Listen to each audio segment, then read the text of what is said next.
Okay, we are live. All right, you guys, listen, I'm so sorry. I missed you the last couple of weeks. I have been fighting this crazy cold that is going up and down in my body and kind of hit me again Friday night a little bit.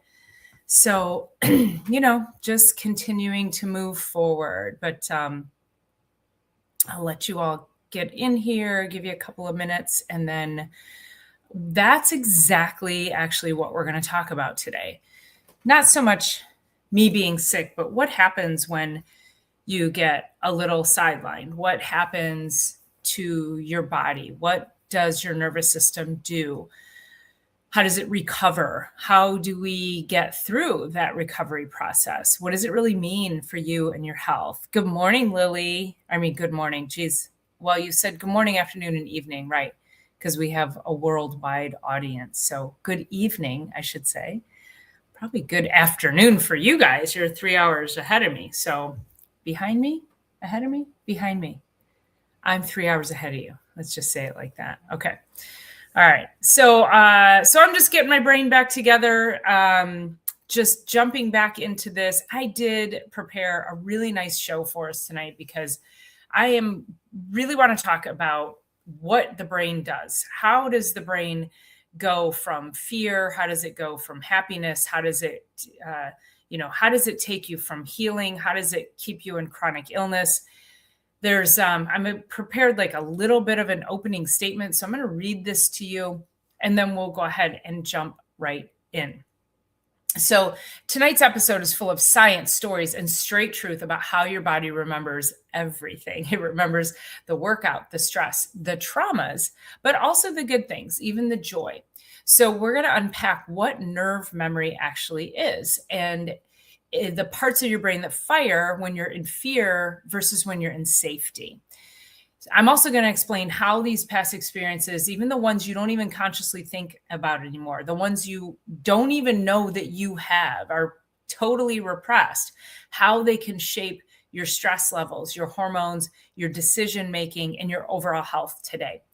We're going to talk about why fear wins over facts every time, how trauma patterns get wired into your nervous system, and what that actually does to your cells and to inflammation in your body.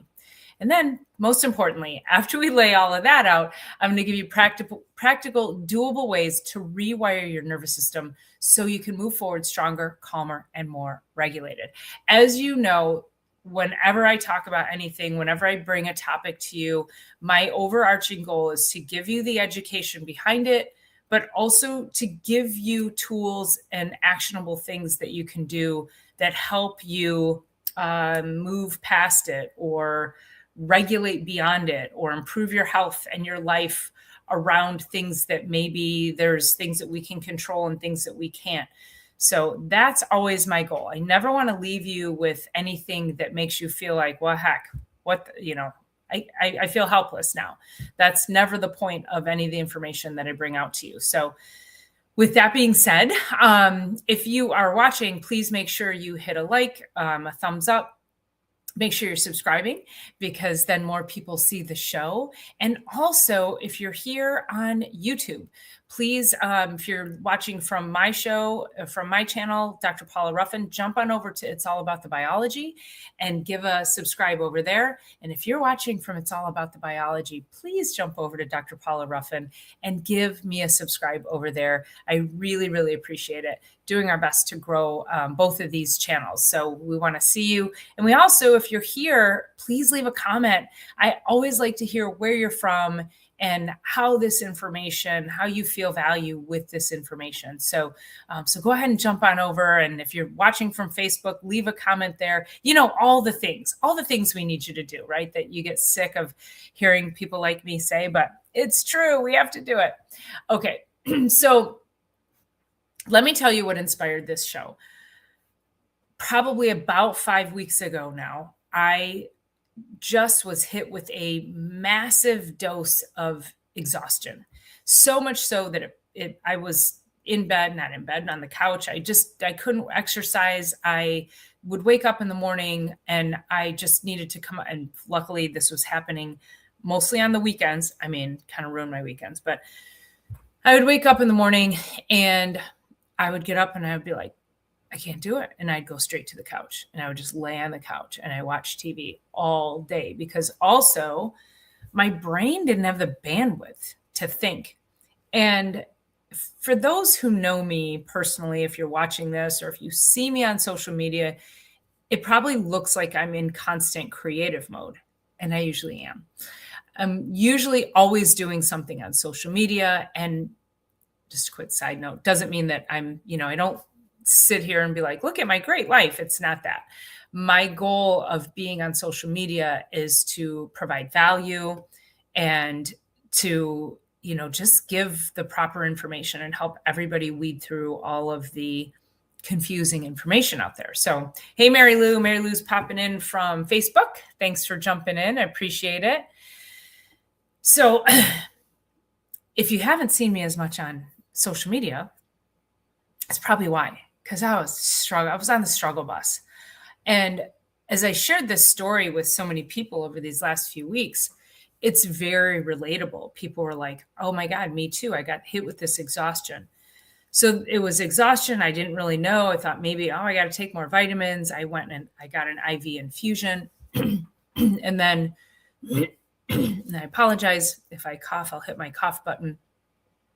So do we have P squared in the house? Did I see P squared? P squared, look at you. Hey, girl, I've been thinking about you. Nice to see you. Hey, Jay, nice to see you. Jay's coming in also from Facebook. Thank you all for being here.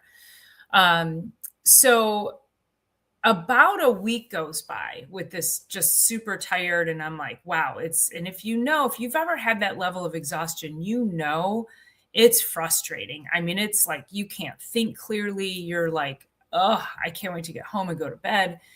And about a week goes by and then it turned into a cold. And I went, oh gosh, that's what I got going. I've got a virus of some sort.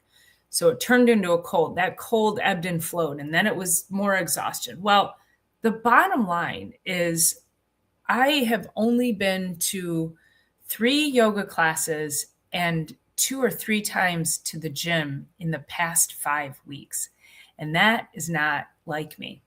So normally I'm at least 2 yoga classes a week. I'm at the gym a couple days a week and I walk. So, 5 to 6 days a week, I'm moving, I'm doing something active with my body. Couldn't do it, you guys. Just couldn't do it. So, that my throat swelled up again Friday night. So again, this is like 5 weeks going on. I felt okay enough to go to yoga this morning. So I go, super hot class. So that's the first thing I had to get used to was the heat again. And then I know P squared, it's kicking my butt. So I had to get used to the heat again, which I love. So, and I also knew that if I can get into that heat, it would help me to detoxify. It's also infrared. So there was some healing behind that as well. So you get into the heat, you start moving, and you can't do what you did 5 weeks ago. So the revelation that I was having, and of course I knew Bentley was going to scratch at the door the second I started talking. So hold on.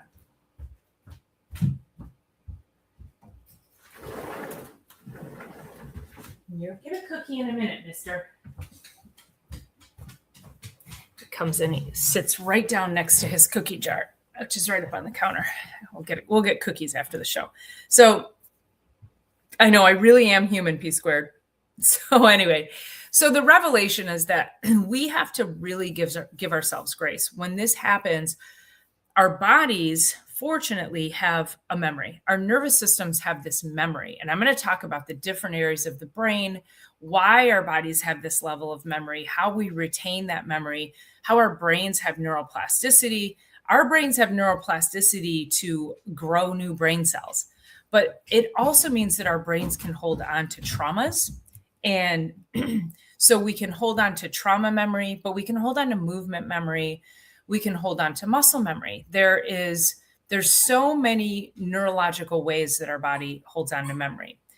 And so that was what I knew. I knew I would recover a lot faster. So when you're conditioned and you have to take your foot off the gas pedal, it just means it'll take you'll ramp up faster than you think. You've got that level, you've got that base layer, you have that nerve memory, your body is going to recover. And I'll be back to full functioning, I would say probably in another week or two. I felt good enough to go to the gym Wednesday and Friday this week, and then today, Sunday. So it's been a challenge because nobody likes to not move. And if you're somebody who loves to not move, then you need to be getting up and moving, because it doesn't get any easier. And there's things that, I notice if I try to do a back bend in class, that gets harder to do. If I don't keep doing it, like if there's a couple of times I go to yoga and I'm like, oh, I don't really feel like doing a back bend.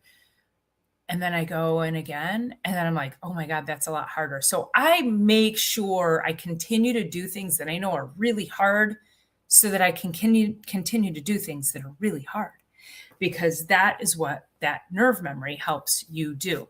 So yes, Lily, I know dogs rule on this channel, don't they? And so the problem, though, with the nerve memory is that it can store good things and it can store traumas, and it can store things that we call it, your issues are in your tissues. So it stores things that can affect us. And oftentimes when people they're sick, they have some kind of chronic illness, even people with cancers, with some kind of,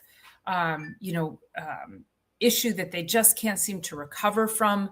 When we start to really look at, dive deeper into what could be happening psychologically with them, we can often take this back into like childhood traumas, PTSD of some sort. That is a real thing. When you have any kind of PTSD, and PTSD is not exclusive to people in the military.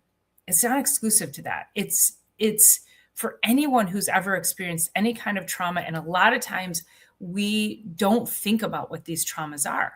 So your body's constantly looking for safety.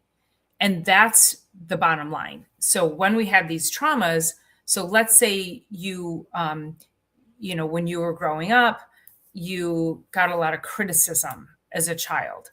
And then now you're at work and you're doing a project, and your boss decides to say something to you about the project you were working on, constructive or not, you are now pre-wired to look at that as criticism. You're pre-wired in your nervous system to think that that's bad, that you did something bad. Like it affects you negatively neurologically. And so we have to really start to become aware of our behaviors. And before I get into what your actual brain and nervous system do, like what are the different levels, I'm going to tell you a quick story. I have a friend of mine who we got a lot of people in here from Facebook. Thanks for being here, everybody. Make sure you hit that thumbs up button for me. Leave a comment too. I'd love to hear from you. So she grew up a victim of child abuse. Her father abused her mentally, physically, sexually for till probably, I think she was 28 years old. And she finally just dug her heels in, moved out of the house. And but she's very happily married now. She's in a wonderful relationship. And she was telling a story. I spoke with her on stage at an event back in, I think, November.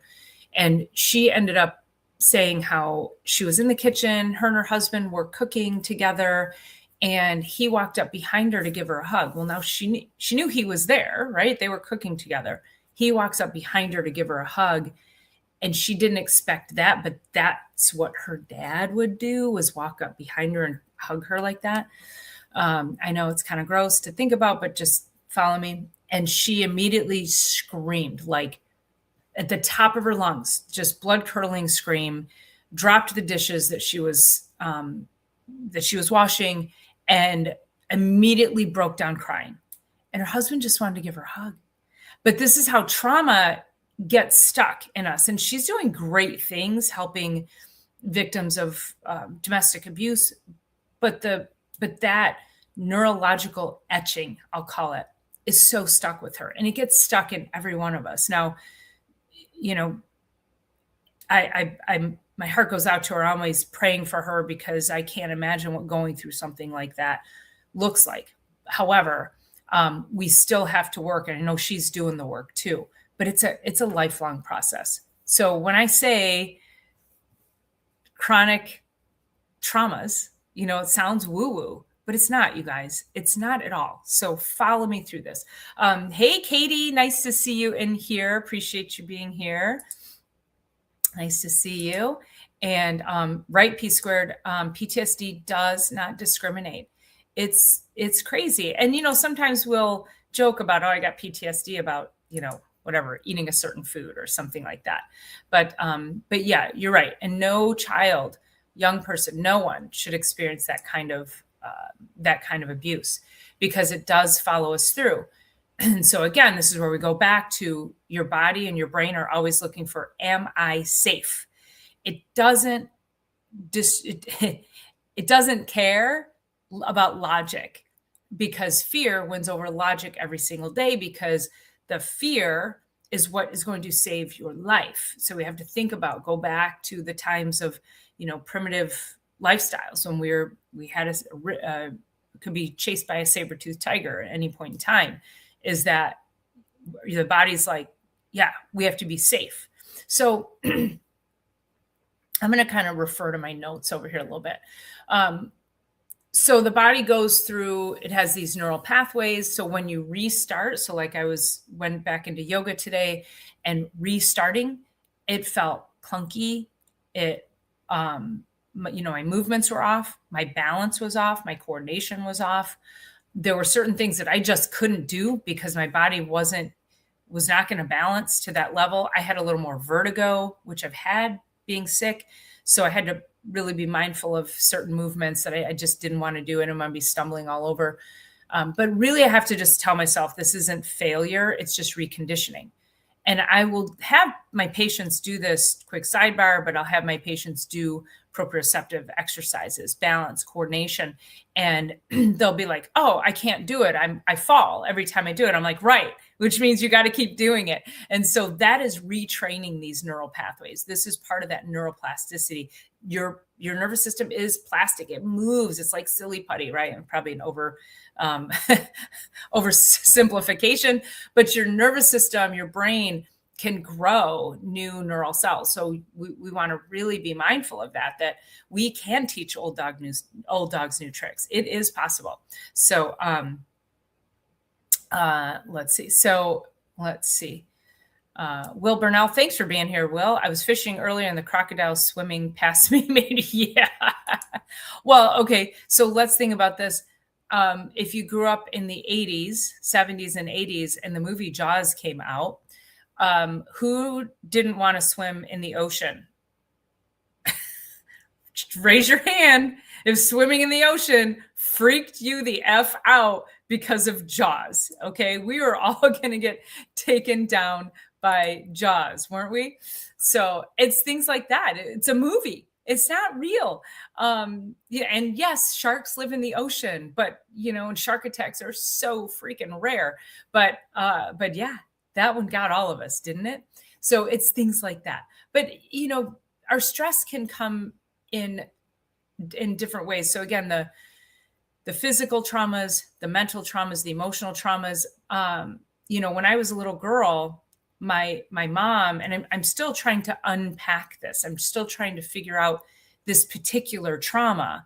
And it wasn't emotionally abusive by any means. It was just something my mom used to say to me all the time that stuck in my brain, and it created fear for me. And that fear was based around money. And she would always say, we can't afford whatever. If we were at the store and I wanted her to buy me something, a toy or something, and she would say, we can't afford that. We're going to end up in the streets. All our stuff is going to end up in the streets. And so as a little girl, I would walk home from elementary school, and I remember almost every day I would walk down my street, not the adjacent street, and I would turn the corner, and I would kind of like cautiously turn and look down the street, and I would breathe a sigh of relief that our things weren't in the street. Now we never lost our house. We never got kicked out of our house, but this was my mom's fear. And that fear etched a fear in me about lack and about security and financial security. Like, so that becomes a real thing. So I have money in my bank account, but in my brain, it's never enough because I'm afraid I'm going to lose everything because of that mindset that got stuck in me. So I work really, really hard because that's not a fear we want to live with. We don't want to live with a fear that we're going to lose everything at any one point in time, but that's what the body does. That fear wins over logic all the time. Lily says, nah, Jaws did it for me. I have always had a deep respect for the ocean and its inhabitants. Yeah, for sure. Right. Yeah, and no thanks to crocodiles. No, thank you. Thank you. Thank you. So, so let's talk about when we go through fear. And again, this could be physical, mental, emotional, anything. Which parts of the brain turn on, which parts of the brain turn off, and why it matters. So the amygdala in your brain, this is your threat detector. And then your hippocampus, that is the, okay, is this a now thing or is this a prior thing? And this is often with people who suffer from PTSD, is that the amygdala can't discern that it's a past thing. And so it thinks it's a now thing. I mean, think about vets who are in combat who can't be around fireworks. They know it's fireworks, but they can't. The trauma of being around gunfire it's still so deep within them that being around fireworks recreates that fear for them. Again, there's no logic to it.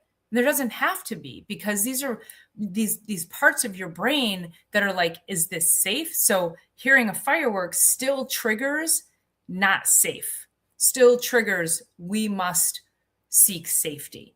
And so the brain is really, really powerful. And there's some things too that I'm going to talk about that have actually helped people with PTSD to overcome some of these fears. So then there's your prefrontal cortex, right up there.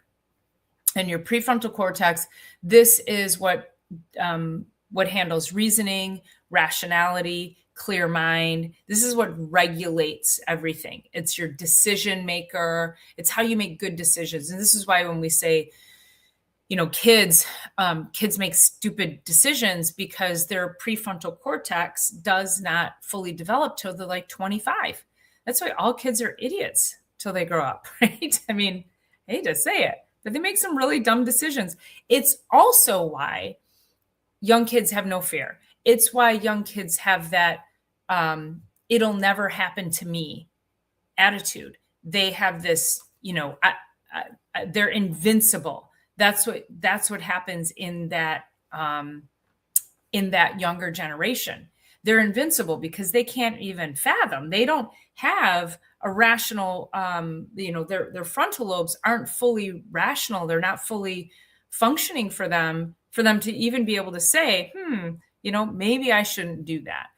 So they really have no fear. And thank God that that we all survive and that we make it through. I mean, really think about it, So, sorry, I'm just trying to pull this up here. Okay, let's pull that. All right. Okay, so then the next thing we go to is we have our anterior cingulate cortex. Now, that's where we get our flexibility. That's our gear shifter. So that helps you decide which direction you need to go. And then the insula, that part of the brain, that helps with our body awareness. So how do we feel inside? Is it joy? Is it happiness? Is it fear? And so that's really helping you tap into what emotion you need for in that moment. And then we get into the trauma patterns. So I'm going to walk you through what this looks like in the brain. So the amygdala detects the threat first. And that's whether it's tone of voice, whether it's facial expression. Oh my God, hold on, I got to sneeze.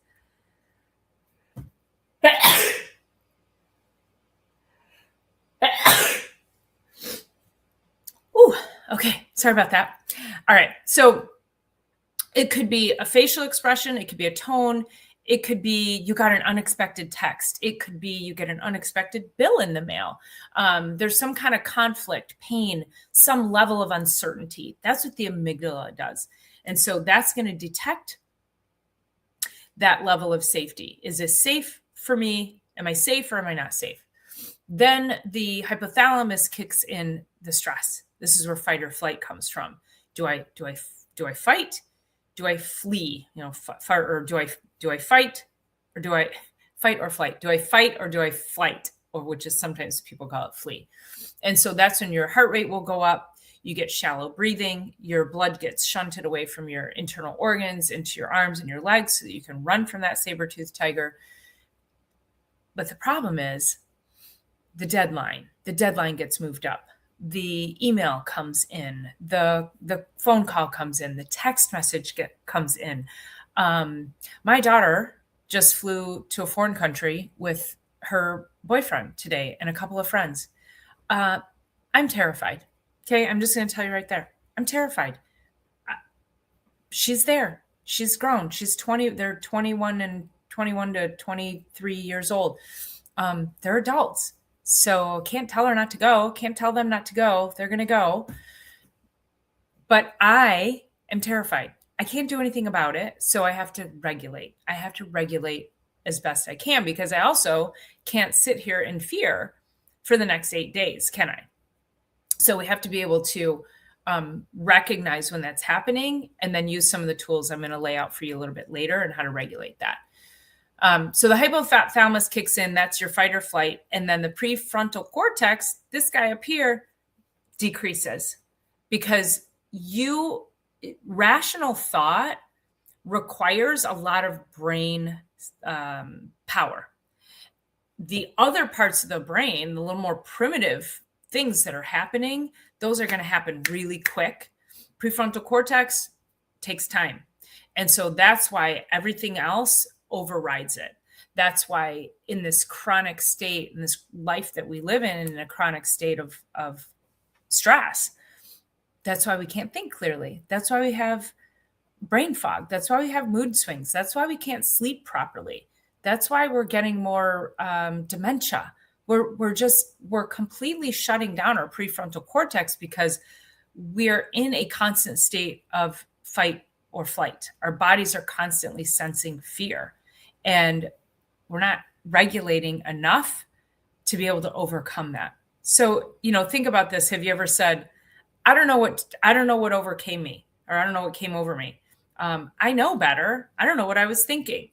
That is your brain switching gears. That's your brain saying it was in fear mode. It was in fight or flight mode, and it was shutting down your prefrontal cortex. And a lot of times if you're in trauma, you get into a situation like, I don't even remember what happened because your body went into survival. And it shut down memory. It shut down prefrontal cortex. It shut down those parts of the brain. It only sharpened the areas that were responsible for helping you save your life. So you got to think about that. Is it, are you having issues with how you think and how you, are you creative? And are you like, oh my God, I'm stuck. I can't think clearly and I can't finish this project. So, okay, let's keep going. So what happens during that time is your jaw clenches, your muscles tighten up. Again, your blood flow to the digestion shunts and it goes to your arms and legs. And because we've normalized this as a part of our daily patterns that we don't often recognize that we have a problem. Oh, I'll just take a Prilosec for my digestive disorders or a Tums, or I'm just going to take something for that headache, or I'm going to, take something for that pain that I'm having. Not recognizing that what you really need is something to help calm down the nervous system. You calm the nervous system, the muscles will calm, the tendons, the ligaments, the gut will start to regulate, your brain will start to think clearly. And so as we go through this, let's keep going. Okay. So now let's look at the opposite. let's talk about joy. So joy and love, those are like your highest vibrational states. This is when the frontal lobe is turned on. This is when you're in parasympathetic, you're in a calmer part of your nervous system. Your prefrontal cortex, it's online, it's able to be creative, and it's able to love and share. And then other parts of the brain start to switch off because they're not sensing fear. Your body's feeling safe. That amygdala will quiet down because you're it's like, oh, we're not in danger, we can calm down now. So I mean, let's think about this. Like, what brings you joy? I mean, put it in the comments. What brings you joy? To me, even just like playing with my dog in the morning, I get that boost of oxytocin. Going to yoga, seeing the sunshine today. I was talking with my niece the other day, and I hadn't talked to her in a few weeks, and she was like, well, how are things with you? And I was like, I'm great. And she's like, really? I go, yeah, life is good. Like, the perspective that you take on everything. I mean, I'm sure if I sat down to really think about things in my life, I mean, are there things I could complain about? Probably, but what are you seeking? And so that level of joy, if you are looking for something, you're going to find it. And you ever meet anybody and you're like, they're just always so negative? Like, you feel their energy. That's your nervous system. Okay. There's intuition. Think about, for those of you who have pets, for those of you who have dogs, I've never owned a cat, so I can't speak from the cat perspective. You guys might be able to understand this anyway, but the sweet face over there, right? Just that, like, looking at that sweet little face, I'm like, oh my gosh, it fills me with so much joy. But if we think about dogs, I'll go back to a story about my first golden retriever. And I was buying this house, and I had just bought the house, hadn't moved in yet, but I would drive by it every day. Cause I mean, it was my first house. I was like so proud to have it. And it was a great neighborhood and everything. So I'm driving by, and somebody was moving in next door. So I get out of the car, and I had Palmer was my first dog. And I was like, hey, I'm buying this house next door. I already closed, but I haven't moved in yet. And she was like, oh my gosh, Gradual, you got a dog. And she goes, come on in the backyard, bring him in the backyard and have him meet the girls. And I was like, okay. So she had 2 Akitas. Now, my first golden never had to be on a leash. And so he was always at my side. And so we walked into the backyard, and her 2 dogs were both on leads. And they didn't bark or anything, but we walked back there, and she's like, wow, I can't believe he's not running over that. Like, he did not run to these dogs. And I was like, geez, buddy. And then he was kind of like putting his head between my legs. Like, it was really weird. I was like, these dogs were giving off some energy that he did not like. And I bring up this story for you because we as humans, we ignore our instincts. We ignore it when we get near people, and you just get a vibe, but we want to be polite. And so we don't say anything. We don't rock the boat. We'll continue to be in a room with somebody who gives us man, something is off about that person. So he's literally trying to hide behind me. And I was like, Palmer, come on. I'm like, go say hi. And that dog trusted me so much that he allowed me to override his instincts. And he went over to sniff that dog, and that dog immediately attacked him, bit his ear, sliced it open. I had to take him to the vet, get stitches in his ear. Let's just say those dogs never played. And I was like, I will never, ever question my dog's instincts ever again. Because, we think, oh, dogs should play. Let's have fun. No. Mm-mm. Dogs are your best detectors of people people and other dogs. Like, you need to listen to them. And we as humans, we need to do a better job of not ignoring our instincts. When we have that, that's a primitive instinct, you guys. Like, we can't ignore that. Is fear. That is your primitive caveman or cavewoman coming out and saying something ain't right. There is something not right here. And, like if you're in let's say you're at an event and you meet somebody, it's not like you're going to run, like you're not in danger kind of thing. It's not like they're a saber-toothed tiger going to run after you, but you don't really need to sit and make small talk with that person. There are people that I see, and there's just a few, like I'm a pretty good judge of character. I generally love everybody. And there's a couple of people that I get into their orbit and I am uncomfortable, just uncomfortable. And I don't like it.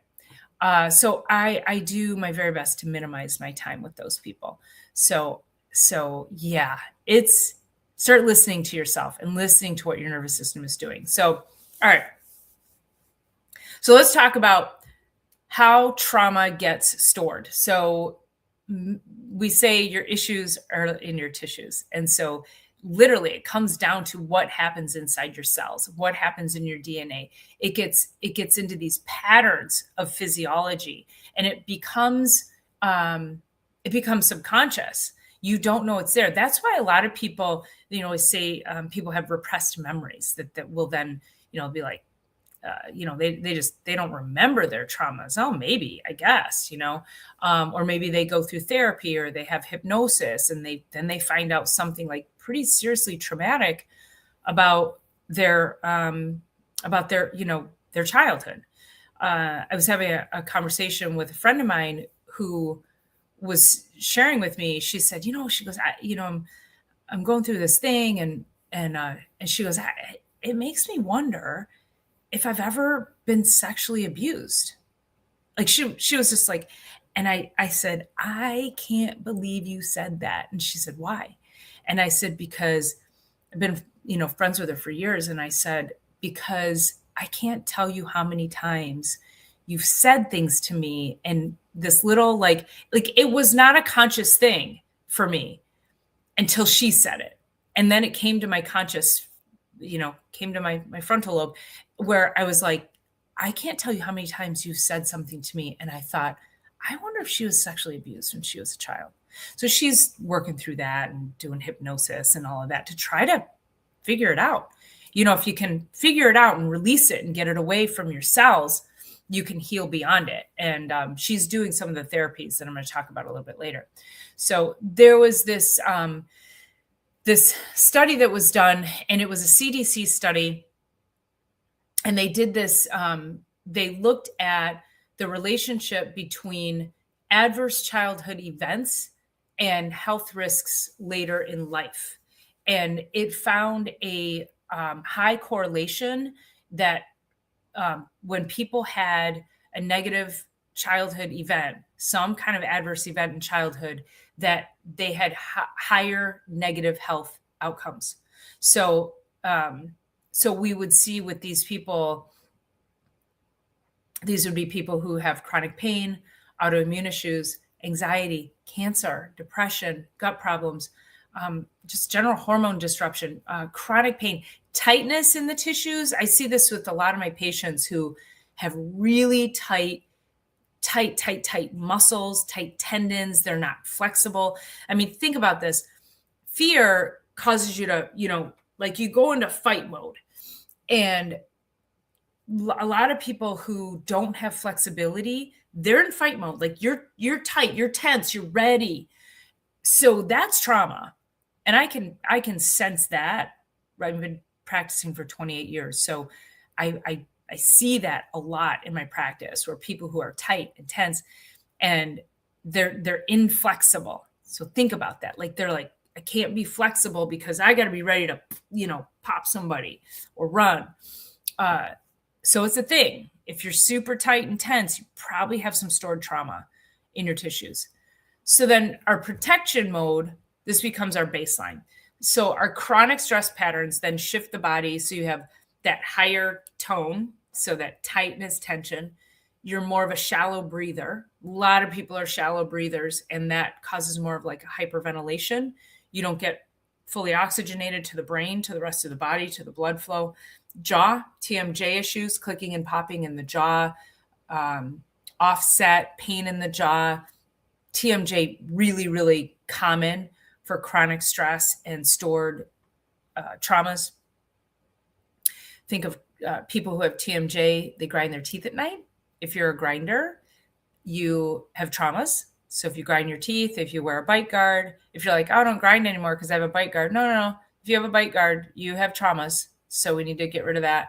Gut dysregulation. We've talked multiple times on this show about when you are stressed, you actually change the microbiome in your gut.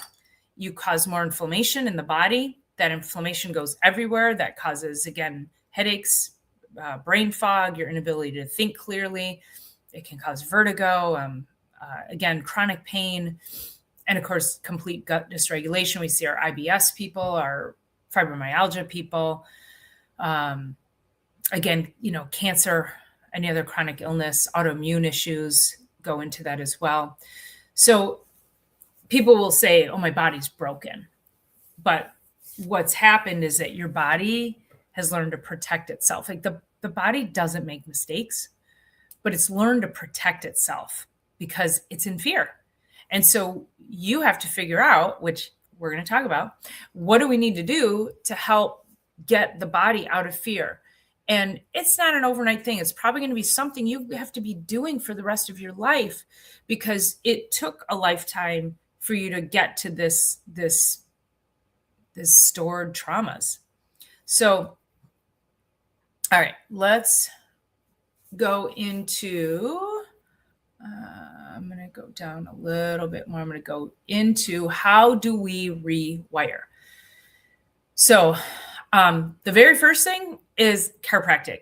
So when you are under chiropractic care, it is the one thing. So a lot of people think that all we do is crack backs, and they come to us for neck and back pain. And what they find is that when they get adjusted, it actually creates a better, what's called an afferent signal to the brain. So if we adjust your spine, the signaling, we get stress off of the nervous system, stress off of the spinal cord, and the signal going back up into the brain, the feedback loop improves. There's a greater adaptability of the feedback from the brain to the body and the body to the brain. So I've often say it's like trying to read a book in the dark. If you want your body to heal, but the lights aren't on, it's not going to get the proper message for healing. So what do? You turn the lights on. And that's what chiropractic does, is it releases the tension so that the signal can be stronger and more clear. And then the nervous system can adapt better. And then the nervous system tells everything else about your body, how to heal, muscles to soften, tensions to release, sleep to be had, thinking to be had. It starts to regulate your body in a way that then the body can now heal itself. And that is chiropractic. Chiropractic isn't just cracking you. It's literally helping to re-regulate your nervous system so it can adapt better. Lily says, anger is apparently stored in your liver. I've not heard that, but anger will cause a disruption in the gut microbiome. And P Squared says, oh, geez, you're scaring me with the trauma signs. Is this sounding familiar? Am I talking to you? Yeah. Let's see. I'm just going back into my, Lily says, Akitas can be rough. I always pay attention to my dogs. Yeah. I'm certainly not like throwing shade at Akitas, but Akitas are known for aggression.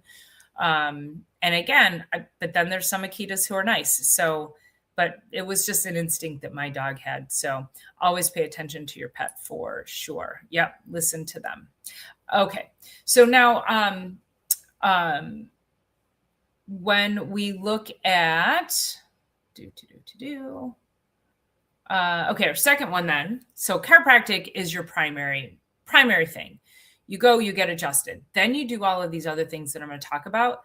And all of this is going to support your chiropractic adjustment. So the next one is breath work. And breath work, there's so many different ways to teach breath work. There is, my favorite thing is to have you get a balloon and keep it on your desk. Keep a balloon on your desk at home, keep a balloon on your desk at your office. Blow it up once an hour. The reason I like the balloon exercise is because it forces the breath that helps to calm your vagus nerve, which is the biggest nerve of your body, which puts you from fight or flight into rest, digest, and repair, into that parasympathetic state. That's what your chiropractic adjustment does. It starts the process, and then your breathing supports it. So turning on vagal tone helps to tune down the sympathetic fight or flight tone that we're constantly in.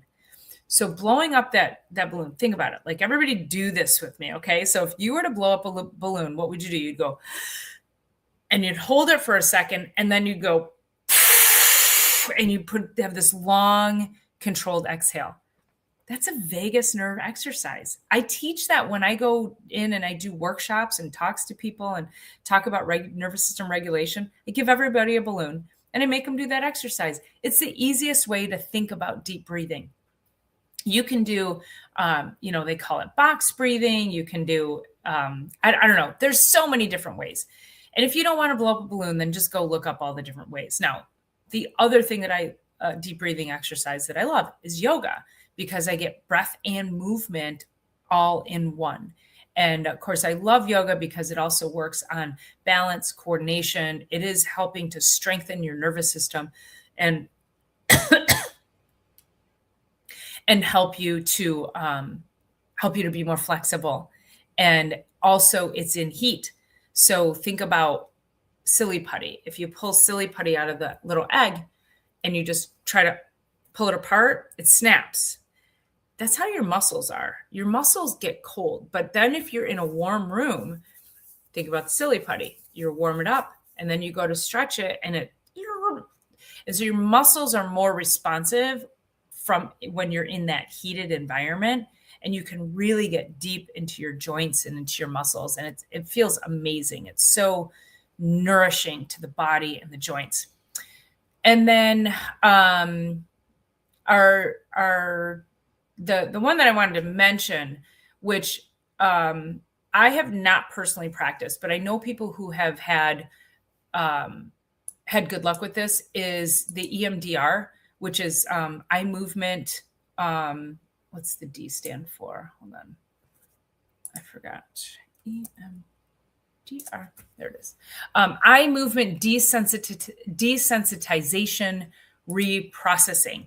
So what this is very specific movements. They do this too with so this is actually really effective, and there's a lot of studies on it too, but it's helpful for not just trauma, so PTSD, but like concussion,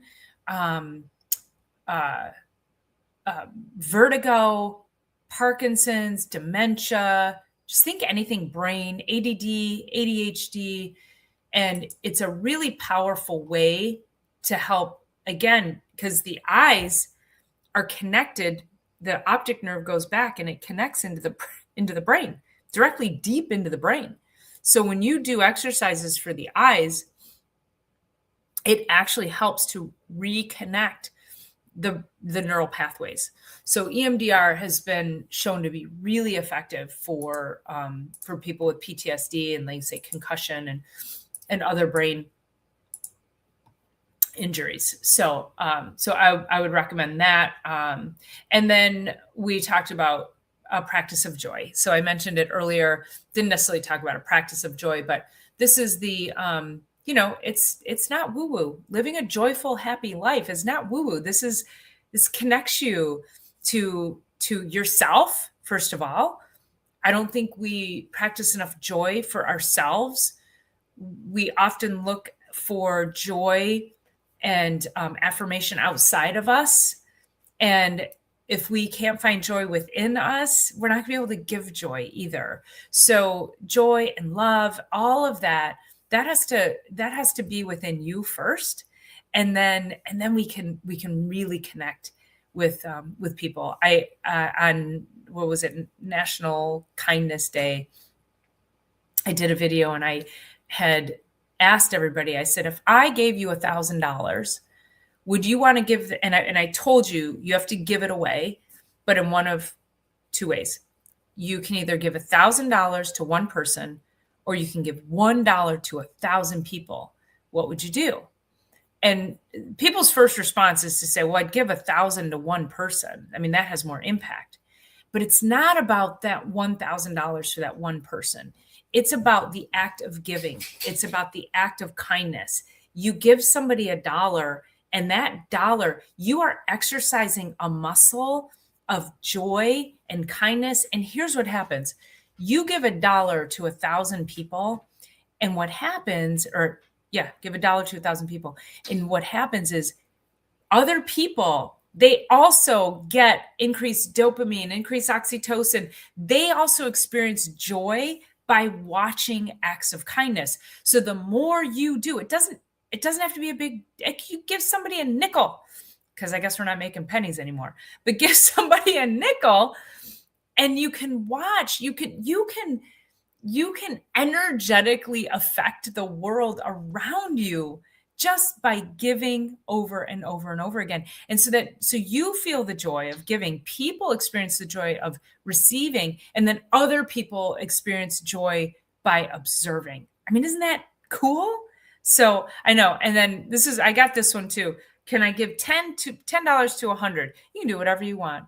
I think as long as you are exercising the muscle. I love it. Yeah, I love it.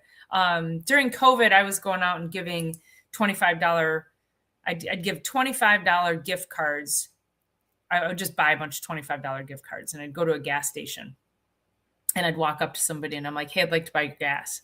And I'd just give them a $25 gift card. And they're like, what? I'm like, yeah, I'm just giving you gift cards today.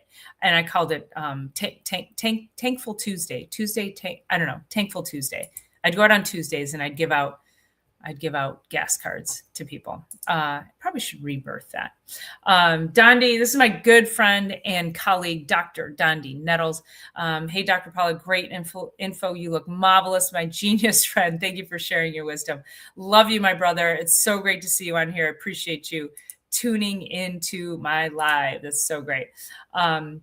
Blowing in a balloon is a vagus nerve exercise. Cool. I have to buy some and try it. Yeah, it's the easiest way, because I've taught deep breathing exercises forever.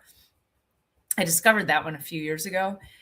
And what was interesting was that then I'd see the same people at a workshop and I'd be like, you're doing your deep breathing. Like, well, I forgot how to do it. I forgot the pattern. Nobody forgets how to blow up a balloon. Plus, what I love about the balloon is it reminds us of being kids, and it's so joyful just to do anything that makes us feel like kids again. So, to me, I feel like it's really serving multiple purposes. So, and Lily says, chiropractic made all the difference in my life. Thank you so much, Lily. And active kindness is a 3D blessing, right? I know it's so awesome. Lily says, I give a smile. It doesn't cost me a thing. A smile, a compliment, holding the door open for somebody. We get into our heads, and we're constantly looking down, and we're looking at our phones, and we're not connecting with people. Pick your head up, smile, say hello. It doesn't take much to spread kindness. So, Gear 99, thank you for being in here, Gear. Appreciate you being here. This is good stuff. Thank you so much for being here and dropping a comment. I really, really appreciate that. Let's see what I got left on my so joy, laughter, gratitude, purpose, the neurons that fire together wire together, and this is where your nervous system, your brain. If you haven't heard about plasticity, that means we can expand our brain. We can expand our nervous system. That means we're not done learning. You hear about, if you're having trouble with memory, do crossword puzzles, Sudoku, anything like that. I couldn't do a crossword puzzle. never been able to do a crossword puzzle. It has to be so easy. So I don't know. I won't be doing I'm going to have to come up with something else. Although, being in a yoga class, you have to remember your flow. You have to remember the sequencing of the movements. And that's a neurological exercise in addition to the movements themselves, because you're constantly challenging your balance and your nervous system. So any kind of memory thing is, can work. Like I remember there was I think I've got it in my other room. It was a toy that I got. I was a kid. I was maybe 8, 10, 11 years old, and I still have it and it still works. And it's go back to the 80s toys, you guys. It was round and it had 4 or 5 lighted buttons. So red, yellow, blue, green, and maybe a fifth one. Red, yellow, blue. I think there were 4 or 5 buttons. And the lights would light and go like 1, and you'd hit the one and then 1, 2, and then 1, 2, 3, and then 1, 2, 3, 4. And it would give you more and it would go faster. And so you had to remember and then hit the lights. Do you guys remember that? What is that? Simon, that's it. P squared. Yes. Thanks for coming through for me. Yes. P squared wins a $5 coffee card or something. I don't know. I got $5 coming to you for answering that. Yes, that's awesome. Lily says, I used to step into an elevator facing people and asking everyone how their day is going. They look like deer in headlights and then they respond. So much fun. I remember when I was pregnant, and pregnancy's hard. It's tough. You're growing life.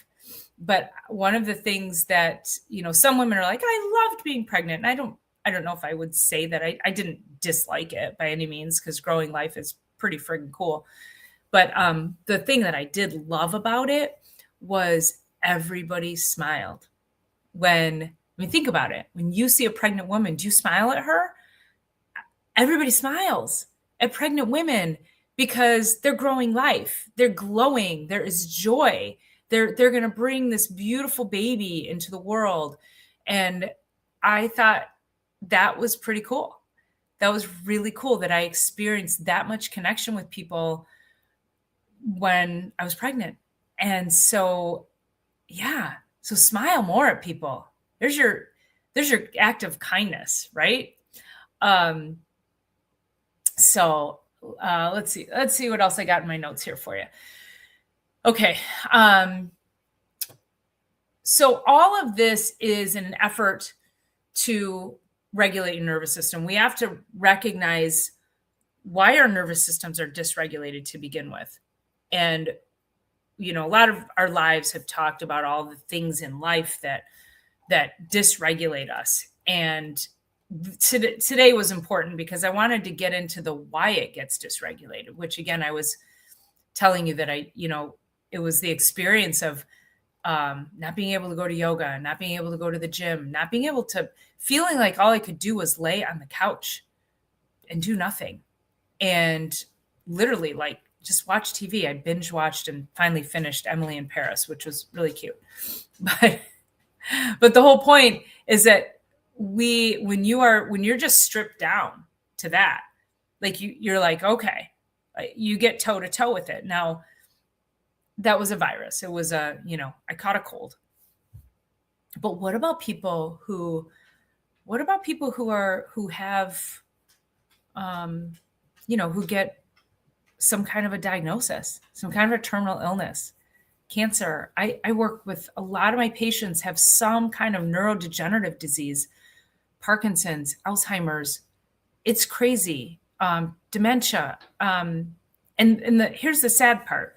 Is when I work with these people and I start to peel back the layers of their lives. This has been going on for years. This has been 10, 20 years in the making, if not longer. And usually, oftentimes I'll get their spouses in and the spouses will corroborate and they'll be like, oh, no, because we minimize our stuff. We don't want to believe that we've been sick most of our lives. And by sick, I mean, we minimize and we normalize chronic digestive disorders. We normalize headaches. We normalize bloating. We normalize IBS.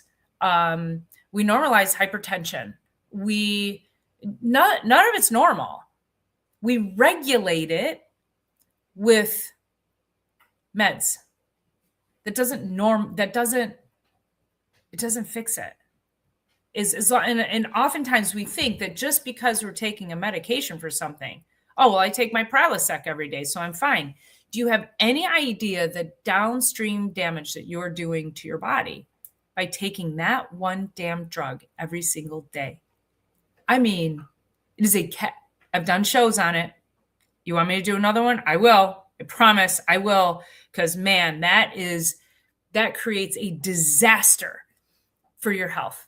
And most of my patients who have some kind of chronic neurodegenerative issue have been on some level of acid blocker for years. I don't think that that's a coincidence. I don't.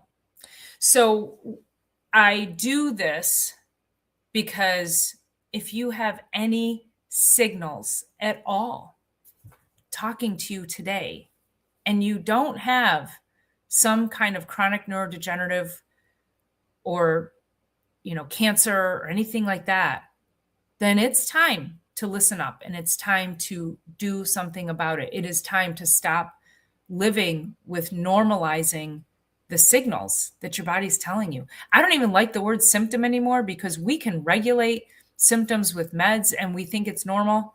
That's the world that we've been conditioned to be in, is that, oh, I got a thing, so I take a pill. I got a little body ache, so I take a pill. I had a patient one time tell me he takes Advil before he goes golfing in case he gets sore. Get sore.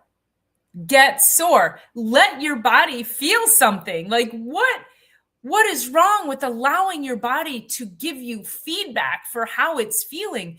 We have become a society that has to numb out everything. I've got a bellyache. I've got bloating every day. I've got constipation. I'm going to take a drug to make it come out. I've got diarrhea. I'm going to take a drug to keep it in. I'm vomiting. I'm going to take an anti-vomiting agent. Like, let your body do its thing, you guys. And when it's not doing its thing, do not ignore that.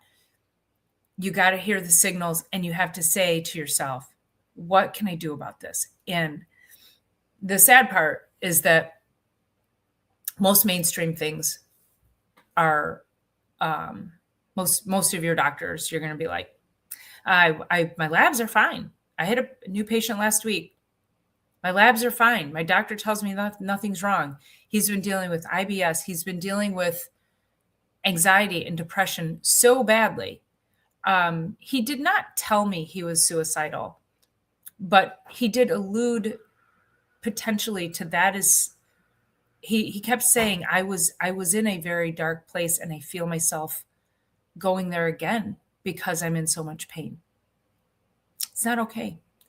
Not okay. 45-year-old. It's not okay.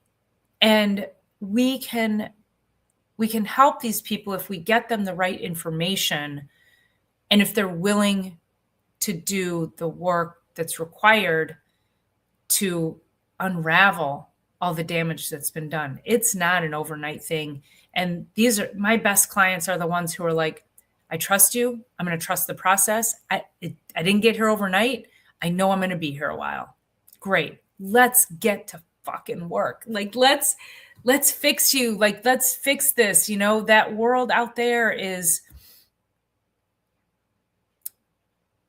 it's toxic, and we got to get past it. It's toxic neurologically. It's toxic chemically. It's toxic in stress. And so what do we need to do? We need to start to get our bodies moving in a better path.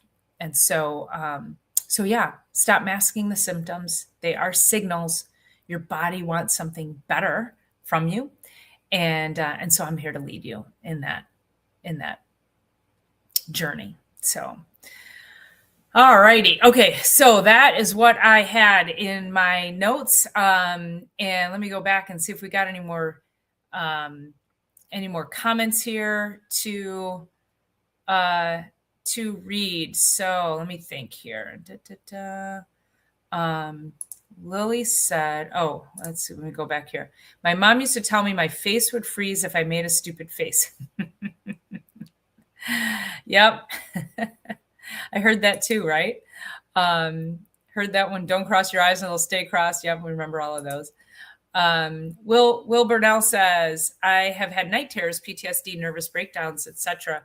I eat lots of chilies. The fight or flight response gets slightly triggered and helps me manage. That's interesting. Are you saying you need the fight or flight response and the chilies help that when you start getting PTSD attacks? Is that what I'm reading? Interesting. And yes, our hearts go out to you for sure, because that cannot be fun. And 25 years of that. Will Burnell, sending lots of prayers your way. So go get yourself a balloon, Will. Start blowing up a balloon every day. Go get a bag of balloons. Let's get that nervous system regulated. Silly Lily says, spending time outside in my garden brings me joy. Doesn't it though? Cannot wait to get out in my garden. I think Dr. Erica and I were talking on Chiropractic is Sexy last Thursday, and just having that conversation about, the turning off stimulus. So a lot of, I'll just say influencers, and they'll just talk about productivity and hammering hard productivity and how to get more things done in less time. And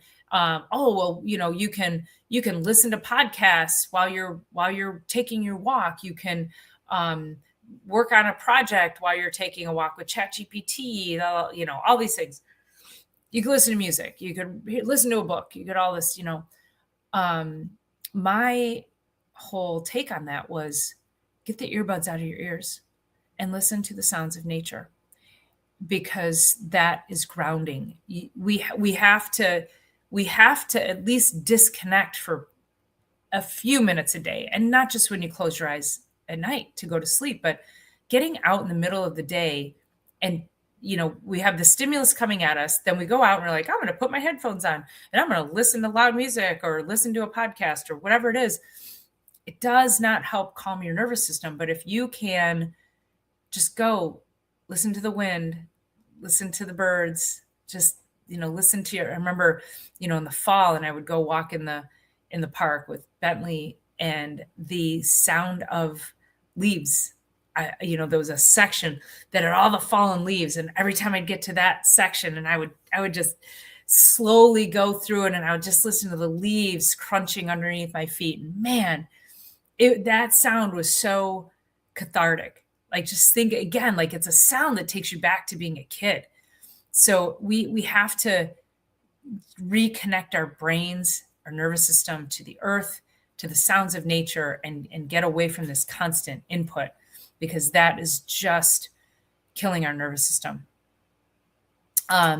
Lily also says, I think we all met a person who puts off negative vibes. Yes, for sure. And we got to listen to that. I'll hide my current content. And then always trusting your instincts. Yes. Trusting my instincts has gotten me out of some dangerous situations, for sure. And again, I think it's something we have learned to, we want to be in a polite society, which I think we are for the most part.